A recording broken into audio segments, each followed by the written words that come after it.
Alright everybody, welcome back to the Flippy Flappy Jibby Jam, and today we're gonna be doing the Flippity Flappity Flim Flammable finale of the Flappy Jam so far. And as of making this recording, the Flappy Jam has managed to hit 798 submissions. Maybe we can get it to 800. I do believe they are still accepting submissions. It was 799, but yesterday I guess someone dropped out or got deleted or shenanigans did happen. So we're going to look at 18 different things related to the Flappy Jam and things that have sort of happened with Flappy Bird since the Flappy Jam has gotten going. So we'll just start it off with the Hoppy Frog by Rogue Noodle.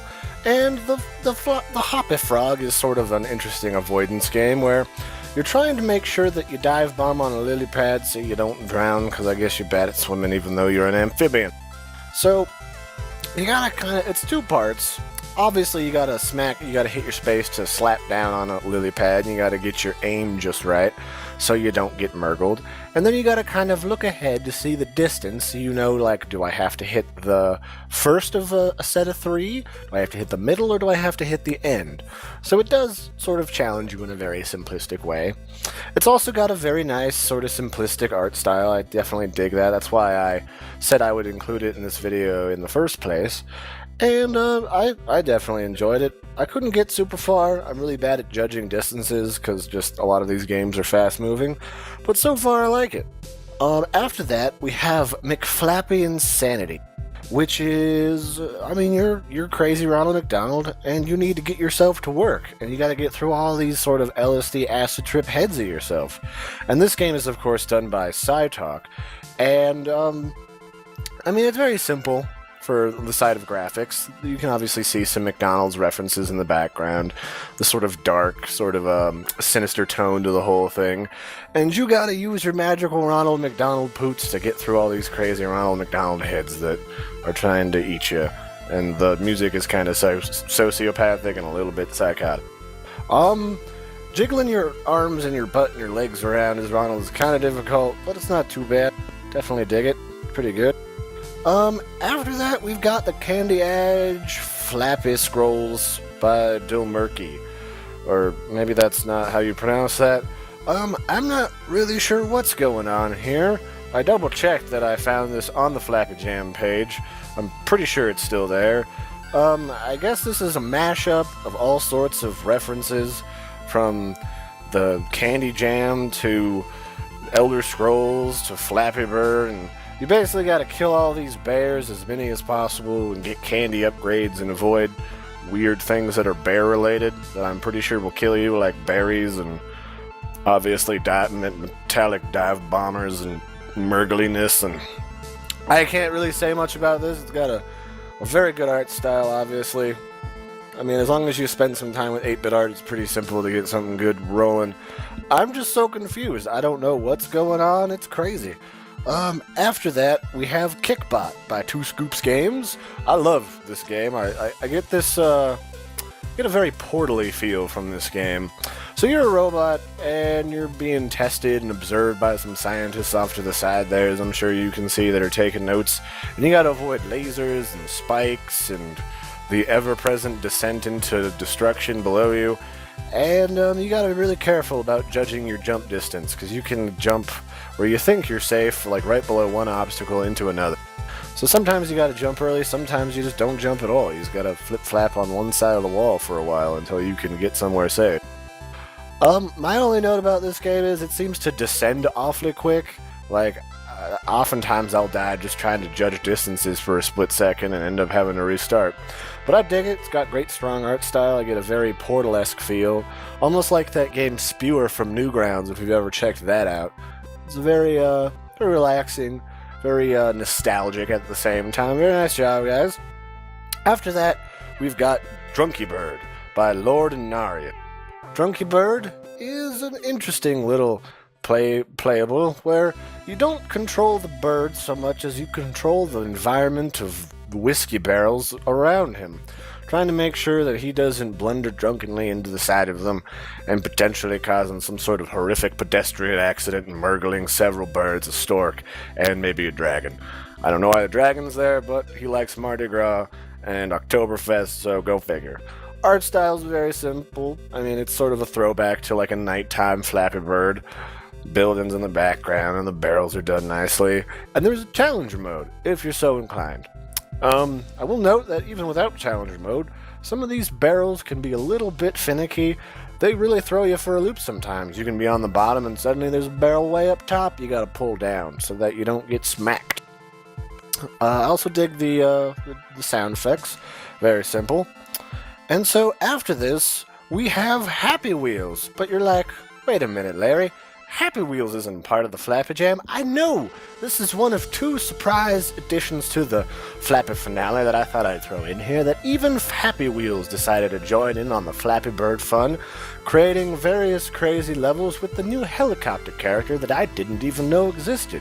I mean, to me, Happy Wheels was this late 90s creation that I thought died out years ago, and lo and behold, it's still one of the most popular games on the internet, thanks to people like Tobuscus. Go figure. After Happy Wheels, we've got Beware of Horns from 2 Ton Studios. This is actually a pretty cool game. Great art style. I mean, it's this old west. I don't know if you're a cow rustler, and maybe you're trying to rob the train you're on, but you gotta fly up above these little jump platforms, trying not to fall between and get smushed underneath the train wheels, while also trying to land on those Bessie's horns. Well, not horns, heads. It is called Beware of Horns. Don't get any horns in your groin, because that's what happens when you land on the bull. It is, however, a little bit touchy. There's a lot of birds trying to rip you out of the sky when you lift your hat up to glide in the clouds. And it's kind of hard to hit the cows on the head. Very small platform. Got a lot to pay attention to. In my playthrough, I ended up hitting a lot of the birds, trying to pay attention to the ground, and even falling off the backside gliding too much. So it's definitely got some potential. I actually think you guys should try to refine this and maybe put it out for tablets or something. I got a kick out of it. It's certainly fun, but it ended up being me like Flappy Dust, and just, I'm lucky if I can even spawn without getting murgled instantly. After Beware of Horns, we've got Flappin Pop by Pink Grenades. I'd call this French Mario. You gotta hop up on these platforms, and much like the Hoppy Frog, you gotta kind of judge your distances on where to jump, because oftentimes it's not jumping at the end of the platform means you'll overshoot its nearest neighbor and end up in the spikes. Art's very simple. In fact, I'd say, it's quickly hand-drawn. Very simple, very nostalgic. I was never the biggest Mario fan, but I got a kick out of this game. The platforms are kind of hard to see in the first little deal, but after you get through that, you can get along pretty well. After Flappin Pop, we've got Flappyridium by Mixed Bag Games. This was a really cool game that I wasn't quite expecting. It's almost three-dimensional with some of like the 3D anagraph effects and the explosions that are all voxely and sort of three-dimensional cubicle. You just this plane, and you hit the space bar and you hold it to kind of flow up and down through these obstacles and underneath of them. They're not all just pipes or sort of pipe-like blocks. Some of them are just big blocks in the middle. And if you die, well, you got this little path that you can kind of follow from your last run through, and I think you get up to like 3 or 4 of those paths before they start to fade off into the distance. What else have we got? Oh, and it's got, obviously it's got some great artwork. I believe it's based off of another game these guys are doing. I will be looking into that, gents, and I will probably do a playthrough for another video later down the road. And they got great, really pumped up music. I really liked that. It's one of the few videos games I actually listened to the music while I was playing it. I gotta give you guys credit. I really liked this one. After that, we've got a hilarious one by It's Grafted called Flappy Fedora. And I might put in the sound effects from this, because they're just a hilarious montage of poking fun at sort of Reddit and like the neckbeard joke sort of culture that flows around there. And you're a flappy little fedora with a feather in your cap trying to fly through Mountain Dew destruction. And it goes tip, tip, tip, tip, tip. Nice meme. As you fly through, and if you hit something, you get friend-zoned. This made me laugh to no end when I first discovered it. Next up is Monu Dash by Arcadia X Dev. This is a pretty cool, actually infinite runner game all on its own, where you gotta run and avoid monorails from hitting you in the face and turning you into a fine red mist. You can jump once, jump twice, and hop on over them. Initially getting started and noticing the monorail, you can get killed a lot, but once you get into this little rhythm of hopping and dashing, you can get pretty far. I got really far, practically like a little mile's worth all on its own for one of these rounds. I dig it. It's very simple style. It's like 8-bit Trip Runner, I think would be what I would say its relation is. It's very simple, very straightforward, very easy to get into and enjoy, and just kind of hit a rhythm and go. After Monu Dash, we have Risk of Bird by Kanatiko. I definitely loved the game Risk of Ray that this is based off of. It's a very simplistic 8-bit shooter, kind of reminiscent of Terraria, but you're just shooting stuff and getting out with your pals. And this one, you're some sort of robot, or maybe you're some sort of jetpack chair for a disabled scientist. I'm not quite sure. He's got this little brown thing that kind of looks like a chair for a hat, and you just got to kind of floop through these little almost like futuristic Greek columns and get to the other side. Initially I kind of had trouble. The hitbox on the champ little character is kind of iffy, but once you get into it, you can kind of hit a nice rhythm with the sound of the jet engines, like furp, furp, furp, and then you can just go. Definitely liked that. Very nice job. After that, we have another rather amusing entry called Flappy Chubby Cupid by Nos Miracle. Is that Miracle? No, that's Nos Merc. And this one, you're a cute little fat guy with a Cupid bow and a diaper, and you gotta float through all these Roman columns, or maybe Greek columns, I'm not super certain, and you gotta get to the other side and spread love and joy to the world, and probably travel back in time to Valentine's Day to make everyone happy. And I got a kick out of it, because when you hit something, it sounds like a smacked bottom. So, very simple, very nice art style. You got arches and a sort of like Greek landscape of like Mount Olympus in the background, and very simple sort of architecture that kind of tells you the sort of Greek pantheon as you're flying through. Very nice. I kind of had trouble with some of the hitboxes. It can be a little tweaky, especially when you're descending to a very low column, but on the whole, I really like it.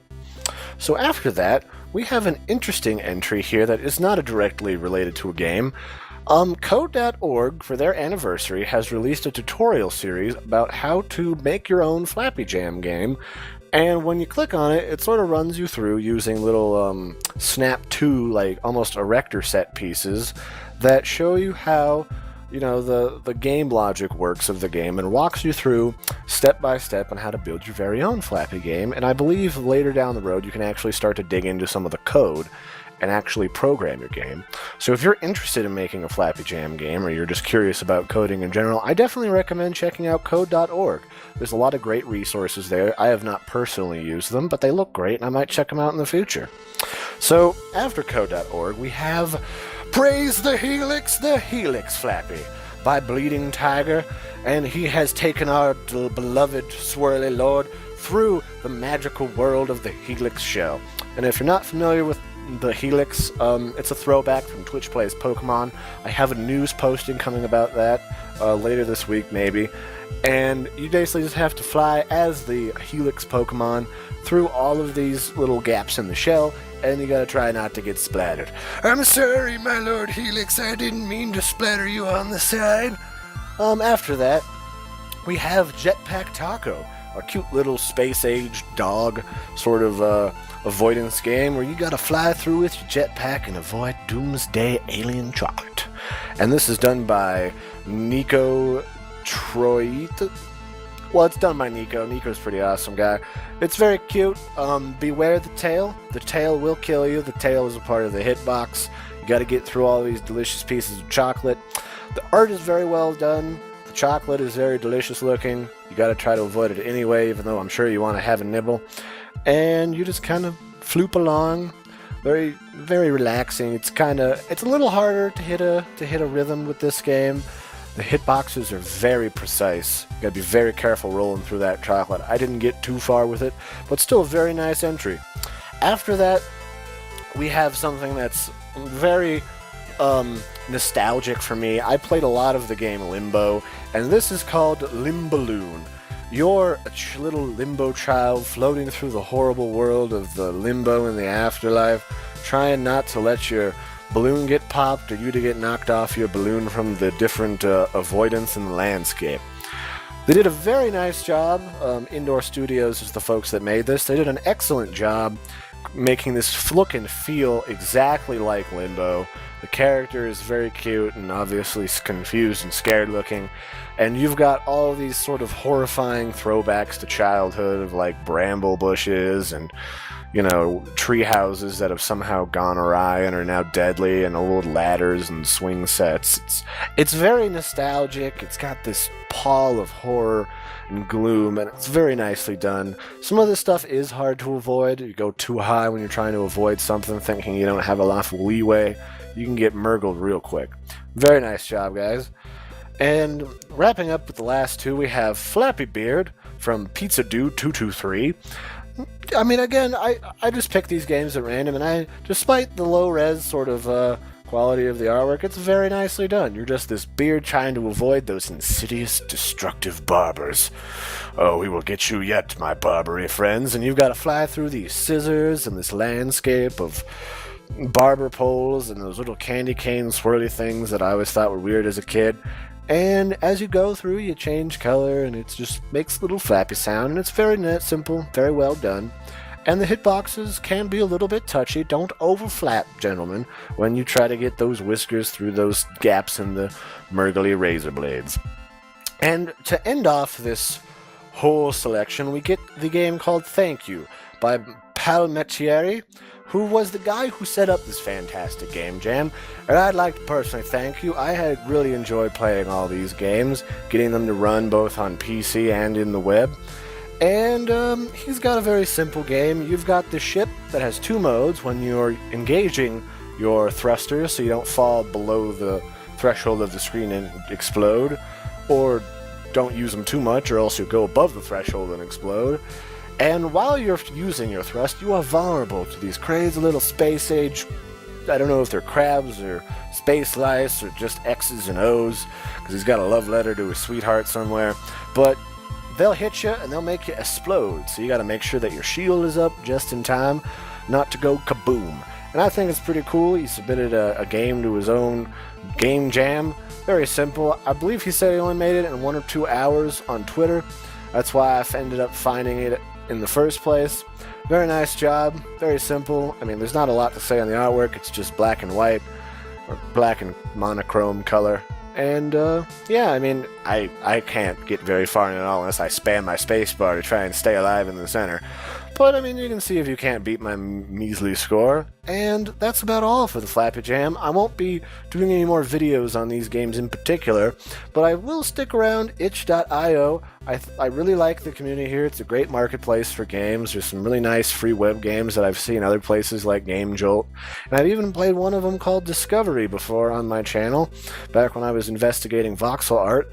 So if you liked the video, if you thought it was good, or if you have a comment on one of the games displayed here, feel free to leave me a comment, throw me a like, or subscribe, and I will catch you guys next time. It's been fun. Ta-ta for now.